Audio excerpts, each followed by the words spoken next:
Okay, in this video we are going to meet the logical fallacies. We're going to first talk about what the logical fallacies are exactly, and then we're going to meet them in terms of examples. So first off, logical fallacies. There is actually formal logic here that deals with logical fallacies.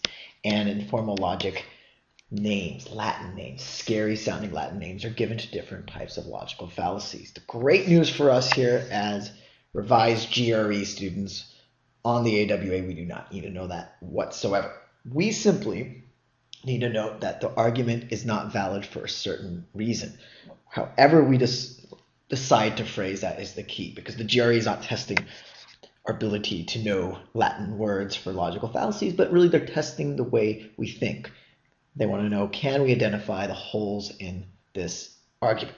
So that said, here, when I go and give my examples of logical fallacies, I've just given them my own names. So we can put them in categories so we know what to look for.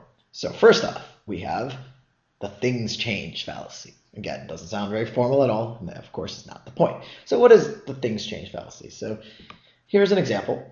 It says in 85, Hampson, a leading player in the aftershave market, launched a successful ad campaign. Therefore, Hampson, if he wants to repeat the success, should launch the same ad campaign. Well, hold on. Things change. What worked in 1985 isn't necessarily going to work today. Why? Well, maybe the people, their customer base has changed. So if an ad campaign targeted older men and had maybe images of yachts or whatever it is old men like, it wouldn't work if now Hampson targets a younger demographic. So there could be all these reasons why this argument doesn't hold true, but as soon as you see this, you go, okay, that's it. Things change. So base my attack of the argument on that, and then of course you want to come up with reasons why things change. How did things change? And of course I gave you an example just now, the demographics. So that's what we're going to do here on most of these examples. I'm going to basically tell you the name of it, how it pertains to this argument, and then, or how it pertains to this example, and then of course how we could come up with alternate explanations to improve the argument. Okay, let's try it with number 2, assume cause and effect. What's the assumed cause and effect? Let's have a look. After instituting a comprehensive bilingual education program, Monty High witnessed the greatest percent of its senior class go on to college. Therefore, Monty High should continue the bilingual education program. Well, wait a second. Just because they brought in this bilingual education program doesn't mean suddenly that, oh, that's why people were accepted to colleges, as though colleges were basing their admissions solely on whether or not these students here are taking the bilingual program. Now, the key here, though, again, is improving the argument. What else could account for this? Well, a host of other factors. Maybe new teaching staff. Maybe there was some other form of curriculum. Maybe they had essay coaches on hand. Maybe they had a superstar SAT teacher. All of these reasons could work or account for the fact that more Monty High seniors than ever before went on to attend college. So we can't just assume it was this bilingual education program. Okay, so those are 2. Now we have a few more to go. So let's take a look at the next one. Numbers and percentage assumptions. Well, what's going on here? Let's see, more students. Here we go, Monty High again. More students from this year's senior class at Monty High went on to college. Therefore, this year's seniors are Monty High's most successful. So you have more. You have a number here. What does this number mean? Well, imagine this. Imagine, let's just make it the 2010 class here at Monty High.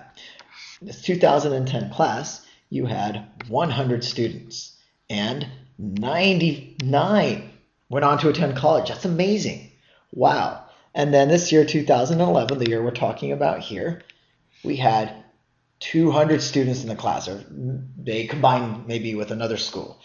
And out of the 200, 100 went on to college, which is more than 99. But wait a second, is that necessarily better? So percentage-wise, 99% went on to attend college, and only 50% did. So you have to be able to account for these number errors, and sometimes I call these math errors, or math assumptions. So think of it in terms, or in math terms. Okay, now for the next one, we have vague language.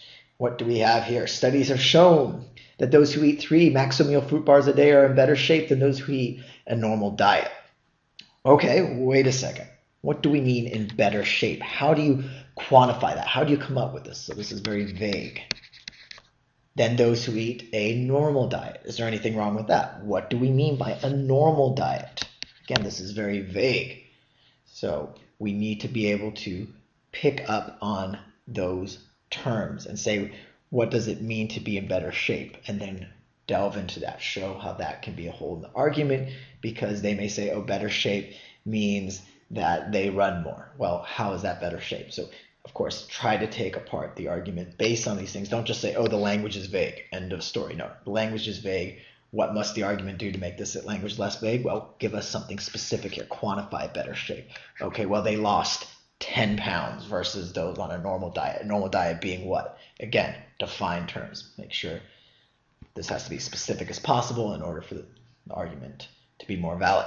Okay, there are a few more to go, as I said. And next one, we have not all X are alike. So X being a certain group. So a recent study found that 50 to 65-year-olds in Gambittville responded favorably to a new anti-cholesterol drug. Therefore, 50 to 65-year-old males in Smugsburg will also respond favorably to their drug.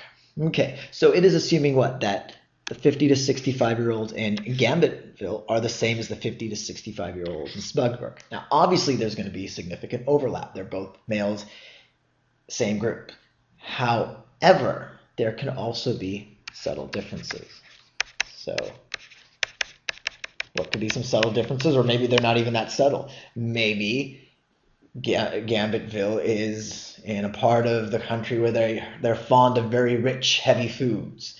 And Smugsburg is maybe more similar to where I live in California, where people are very much into eating healthy and fitness. We don't know, but you can't compare one group to another group in a different country. They're not alike, or a different city in this case. They're not alike in all cases. And so, of course, you want to come up with some alternative explanations. Okay, so next one is don't trust a survey.